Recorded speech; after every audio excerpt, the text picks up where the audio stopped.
السلام علیکم ورحمۃ اللہ وبرکاتہ۔ وہ میرے سامنے آج سینے چڑھائے کف گراتا غصے سے بھرا کھڑا تھا۔ قصور بھی اسی کا تھا۔ اچانک سامنے آ گیا، شاید اسکول کو دیر ہو رہی تھی۔ بائک کے پٹرول ٹینک پر سرخ ربن سے بندھی پونیوں والی ننھی سی بچی معصومیت سے مجھے ہی ٹکر ٹکر دیکھ رہی تھی۔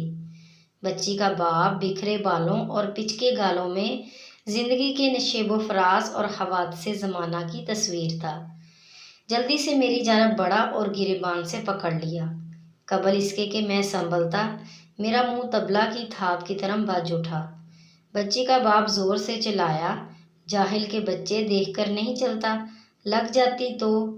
میں نے بمشکل اس کے ہاتھ سے اپنا گریبان چھڑوایا۔ دفتر تو مجھے بھی پہنچنا تھا۔ میلے ہاتھوں نے میرا گریبان میلا کر دیا تھا۔ موقع پر بیچ بچاؤ کرنے کو بھی کوئی نہیں تھا۔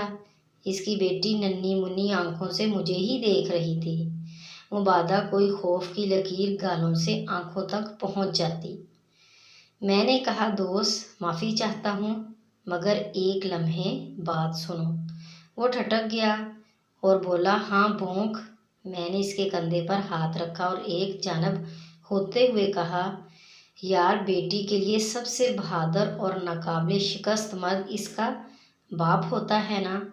اس نے حیرت سے محض ہوں کہا۔ اب میں گویا ہوا، دیکھ جانی، پلٹ کر میں بھی تجھے 2 تھپڑ مار سکتا تھا، مگر تیری بیٹی ساری زندگی اس نفسیات اور خوف میں گزار دیتی کہ میرا باپ کمزور ہے اور مار کھا گیا ہے۔ چل اب دکھانے کو صحیح، مگر گلے مل اور گڑیا کو اسکول لے کر جا۔ وہ کسی جادوئی اثر میں مجھ سے گلے ملا اور بائک پر جا بیٹھا۔ گڑیا نے میری طرف دیکھ کر ہاتھ ہلایا جیسے ٹاٹا کہہ رہی ہو۔